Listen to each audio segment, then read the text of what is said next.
is up.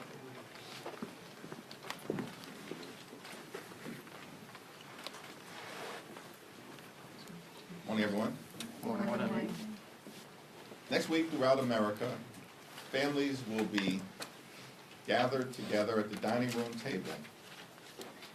And millions of Americans are going to experience sticker shock as they prepare for Thanksgiving. The Trump administration itself acknowledges that the cost of turkeys has gone up 40% since last November. Grocery costs are through the roof, housing costs out of control, electricity bills through the roof, and the Trump administration and Republicans here in Congress continue to refuse to extend the Affordable Care Act tax credits. That means that tens of millions of Americans are about to experience dramatically increased premiums, co-pays, and deductibles. In some cases, health insurance costs are going to go up $1,000 or $2,000 per month. We have a cost of living crisis in the United States of America, and Donald Trump and Republicans haven't done a damn thing about it. In fact, costs aren't going down, costs are going up all throughout America. And the Trump tariffs are costing everyday Americans thousands of dollars in additional expense per year. Now, House Republicans are on vacation for 7+ weeks, a taxpayer-funded vacation, until they were forced to crawl back into town. We have a week of legislative session that began on Monday and will last until Friday. And House Republicans haven't brought a single bill to the floor that actually addresses the high cost of living in the United States of America. It's perplexing. What is wrong with these people? What did they not get from their shellacking 2 weeks ago all across America, up and down the ballot, in state after state after state, where the American people have made clear, we don't support Republican extremism. Republicans have done nothing to make our life better. And we're thankful for Democrats for continuing to lean in to driving down the high cost of living. And now we're in the midst of this healthcare affordability fight. And Donald Trump's response to it is, let's repeal the Affordable Care Act. No credible plan to make healthcare more affordable for the American people. Donald Trump's plan, adopted by House Republicans, is let's repeal the Affordable Care Act, and we're going to continue to refuse to extend tax credits that make healthcare more affordable for working class Americans, middle class Americans, and everyday Americans. House Democrats are going to continue to stand on the side of the American people. Our fight will be to continue to lower the high cost of living, to address the Republican healthcare crisis, fix our broken healthcare system, extend the Affordable Care Act tax credits, and actually do things that are designed to make life more affordable for the American people. Question? Leader Jeffries. Honor? During the very high profile Michael Cohen hearing, Stacey Plaskett was in direct communication with Jeffrey Epstein, and this was after he pleaded guilty to sex crimes. This is after the Miami Herald investigation into all these heinous acts. So why, as a Democratic leader, why are you okay with that? I expressed my position on the floor yesterday. My statement speaks for itself. In a bipartisan way, the resolution that was introduced targeting Stacey Plaskett was defeated. And it was defeated for several reasons, including the fact that it was a dramatic overreach related to throwing her off her committees. But what about her actions? Her actions. If you're going to ask a question, you got to let me answer. Democrats and Republicans defeated the censure. Stacey Plaskett has made clear her position as it relates to Jeffrey Epstein repeatedly, and her words speak for itself. She said, quick, I'm next, I'm up next. Thank you, Leader. Now, following up on that, should Plaskett be sent to ethics, and should there be an ethics investigation? There was a vote on that yesterday. My vote speaks for itself. Republicans decided not to go down that road. Leader Jeffries. Thanks. Yeah, have you met with MBS yet? And if so, what was discussed? And if not yet, will you be? I was part of the bipartisan meeting hosted by the Speaker this morning. I asked the Crown Prince about his views relative to a just and lasting peace between Israel and the Palestinian people, and his views as it relates to the importance of a two-state solution. Crown Prince reiterated his view that a one-state solution in Israel is impractical, and that the best path forward, of course, involving the reconstruction of Gaza, is to eventually find a robust path toward a safe and secure Israel, living side by side in peace and prosperity with a Palestinian state. I support that position. I think we'll continue to stand by the special relationship between our two countries. It's incredibly important. But as we move forward to find a path toward a just and lasting peace, ultimately, it has to involve a safe and secure Israel, living side by side in peace and prosperity with a Palestinian state, where the Palestinian people can realize their aspirations for dignity and self-determination. Crown Prince reiterated what he has said publicly, his commitment toward finding that path forward. And was Jamal Khashoggi mentioned at all in his murder? It wasn't mentioned in the conversations that I was a part of throughout the meeting. Leader Jeffries.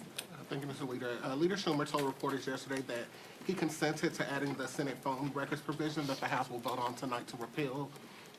He said that he wants to make sure that at least Democratic senators were protected from Bondi and others who might go after them later on.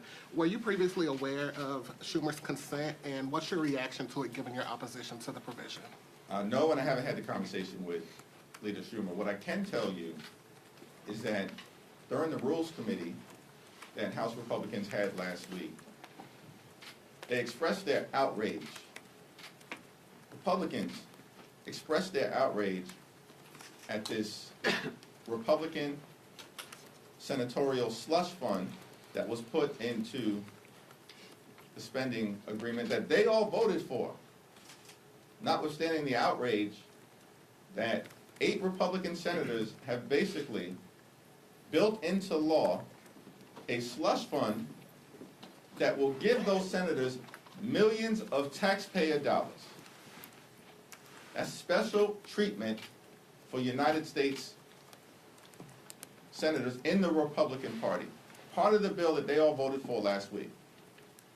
Now, later on today, we're going to be voting on legislation to remove that Senate slush fund that benefits 8 Republican senators. But apparently there's no agreement between Speaker Johnson and Leader Thune that the Senate Republicans will take up that provision, which reinforces the point that everything that House Republicans do is for show. It's not serious. It's not designed to get an end result.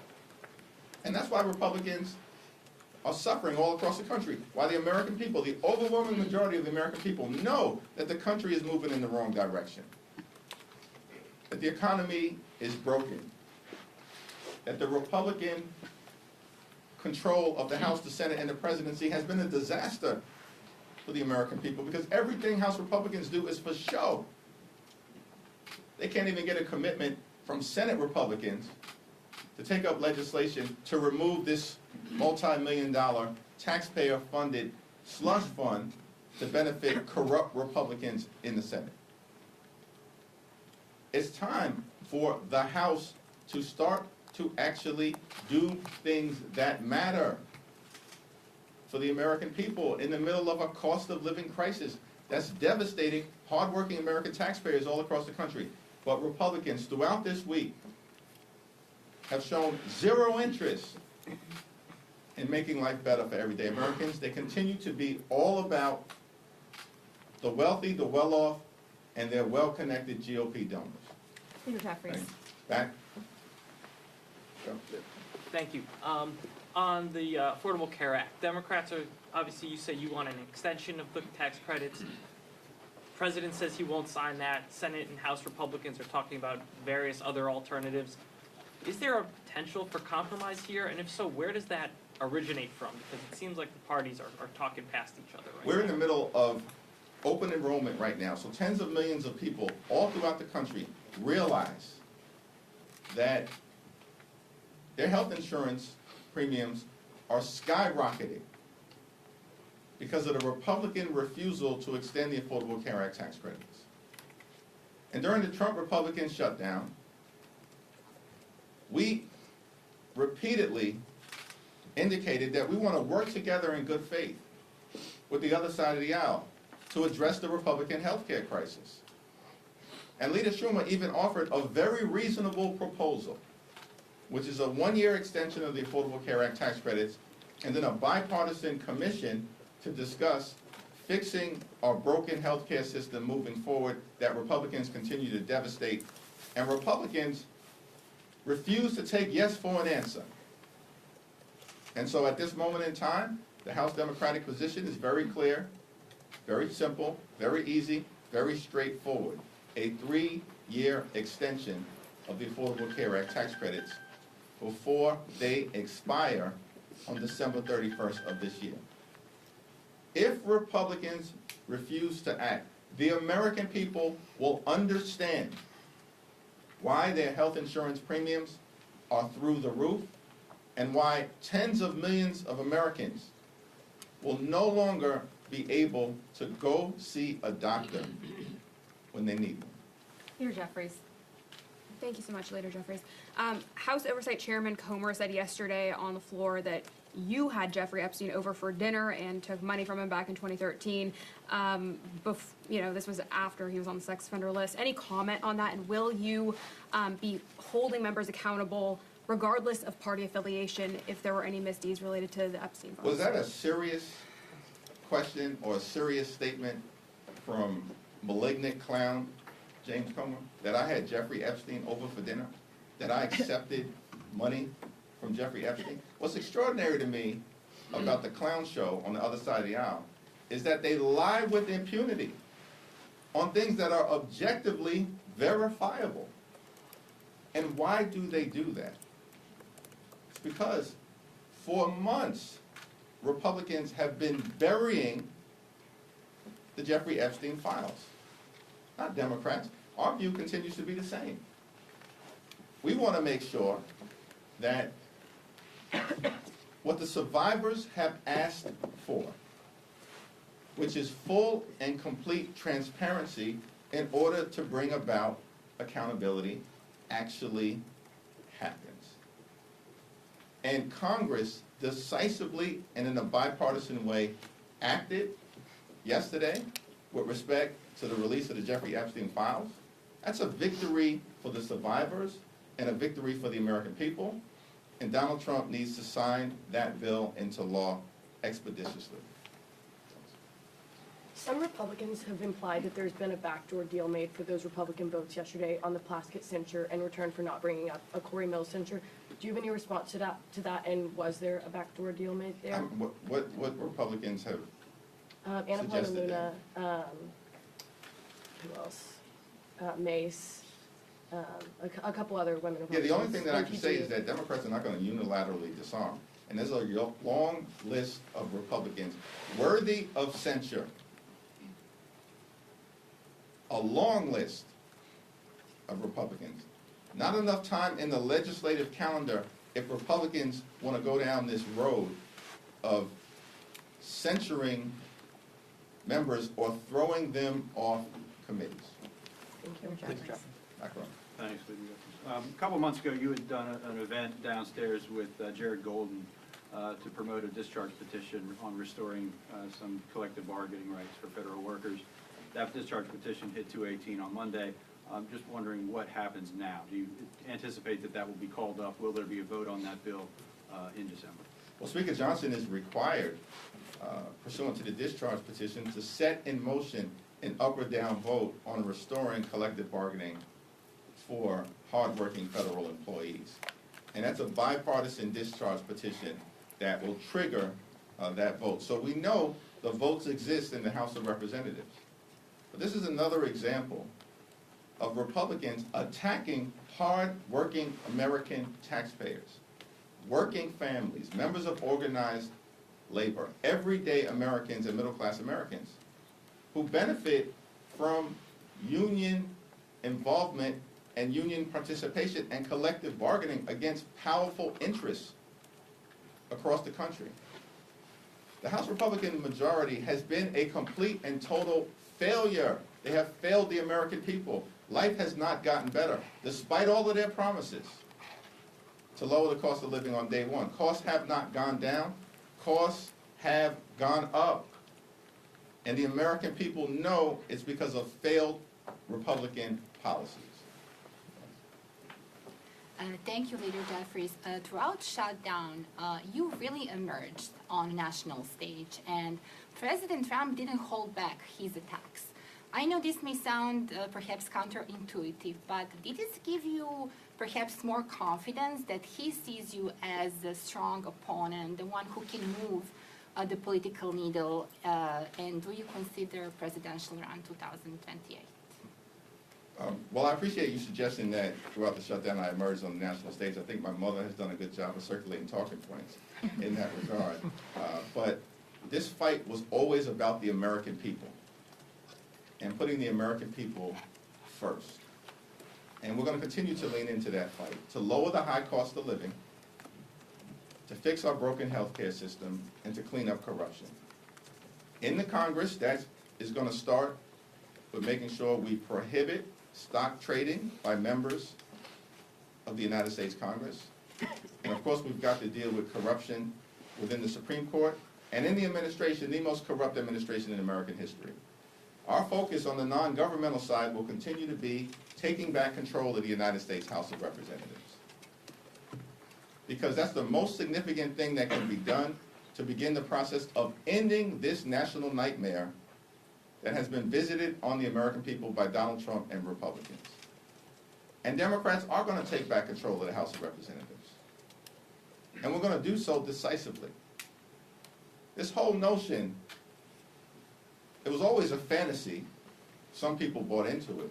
This whole notion that Republicans were going to be able to gerrymander their way into rigging the midterm elections, and Democrats in the House were just going to unilaterally disarm, roll over, and play dead was a fantasy. And I told that to Mike Johnson months ago, directly. This is not going to end well for you. Told that directly to Mike Johnson, early, when it was suggested that Texas was going to move aggressively. Because they must have us confused. We recognize the urgency of the moment. And in state after state, we will continue to decisively and forcefully respond, as we've done. In Texas, in California, we're doing it now in Missouri, on the ground, in Virginia, in Illinois, in Maryland, litigation in New York, pushing back against their efforts in red states throughout the country, and of course, with a decisive legal victory in Utah. So our focus is on making life better for the American people, stopping this Donald Trump-inspired effort to gerrymander the national congressional map in order to rig the midterm elections. They started this redistricting fight. We will end it. And that's the reality that extreme MAGA Republicans are confronting right now. That being said, just to follow up on that, though, in light of the Texas ruling yesterday, do you worry at some point some of your counter efforts could also be invalidated?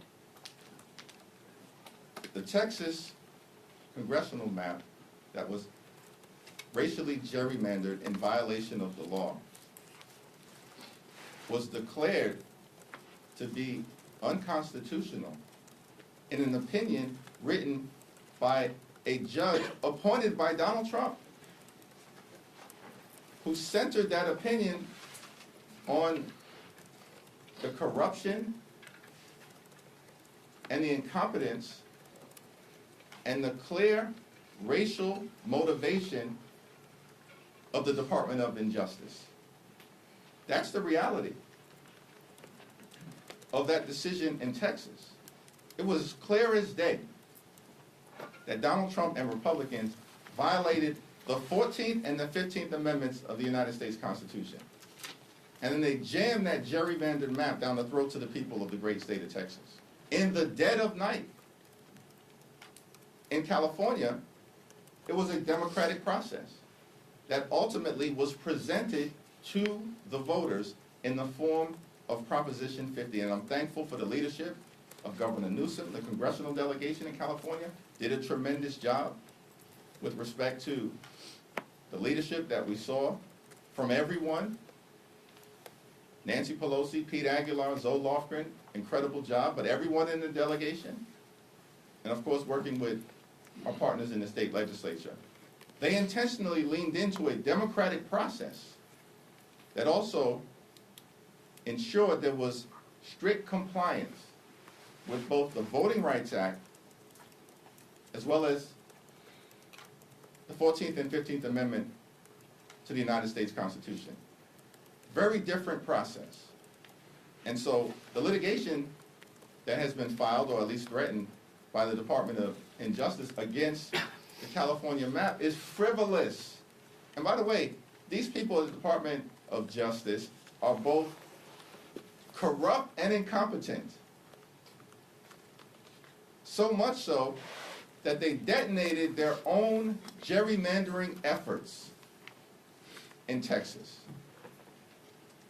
And because Texas has fallen, these people are now in full panic mode because they've set in motion a process that is not going to work out well for them in the end.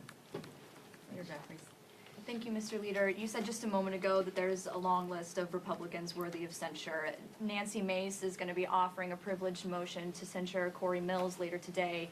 How do you plan to vote on that resolution, and will Democratic leadership be whipping your caucus for this vote? We haven't had a conversation about the resolution because we haven't seen the resolution, so I'll have to take a look at it.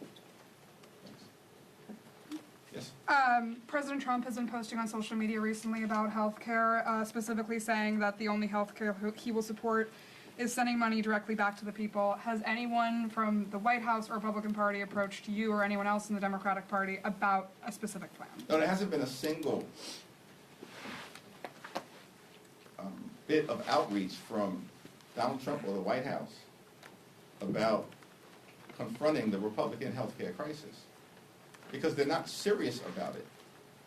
It's not even clear to me that Donald Trump understands how the Affordable Care Act tax credits operate. Because hardworking American taxpayers currently have the option to either utilize the tax credits on a monthly basis to lower their health insurance premiums significantly, or take the tax credits in connection to the filing of their taxes at some point on or before April 15th. The money can already go directly to the taxpayer. So Donald Trump has zero idea of what he's talking about. This is all fantasy. It's all political theater from Donald Trump. He's got no interest in making health care more affordable for the American people. And by the way, this is the same group of folks, House Republicans, who have literally tried to repeal the Affordable Care Act more than 70 different times over the last 15 years. This is the reason why in public opinion survey after public opinion survey, before the Trump shutdown, during the Trump shutdown, and after the Trump shutdown, the American people overwhelmingly trust Democrats to deal with fixing our broken healthcare system. Thank you. Just to clarify and a follow-up question on the James Comer accusations, are you saying that your fundraisers never solicited money from Jeffrey Epstein in exchange for a meet and greet? Because he's saying that there's emails proving that. I have no idea what James Comer is talking about in terms of anything that any prior consultant may have sent. I had no idea about that either, but James Comer apparently made the representation on the floor of the House that I sat down with Jeffrey Epstein, had dinner with Jeffrey Epstein, have contributions from Jeffrey Epstein. He's a stone-cold liar, and James Comer knows it. This is all part of an effort to try to deflect from their failures as a House majority to deal with the issues of importance to everyday Americans, and of course, to the fact that Republicans have been running a pedophile protection program for the last several months, until the survivors, partnering with a handful of courageous Republicans led by Representative Massey, partnering with Representative Connor, and House Democrats, forced Donald Trump, forced Mike Johnson, and forced the Republicans to capitulate so that the American people could have the transparency that they deserve. And just a quick follow-up, do you regret that Stacey Plaskett did what she did, and is that something that you would tell other Democrats not to do in the future? I think that Stacey Plaskett has spoken extensively on this issue, and I'll let her words speak for themselves.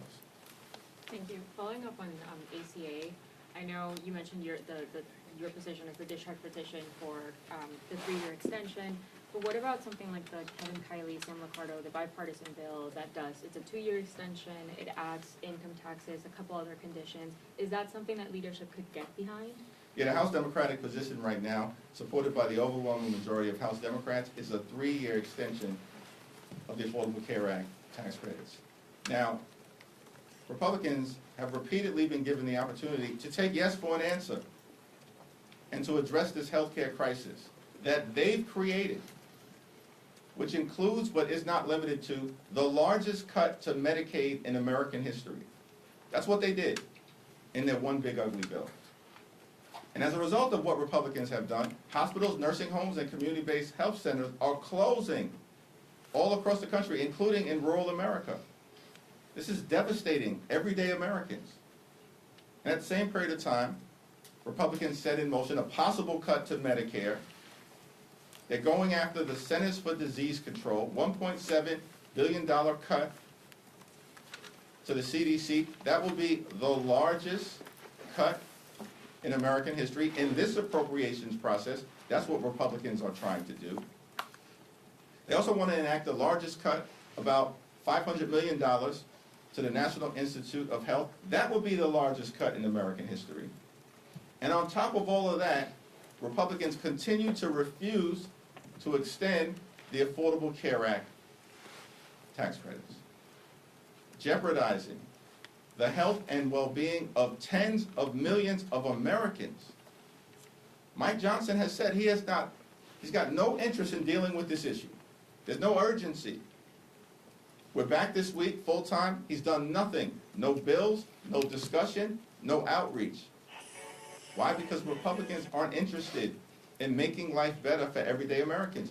Republicans, like they did in their one big ugly bill, largest cut to Medicaid in American history, ripped $186 billion in SNAP funding from hungry children, seniors, and veterans.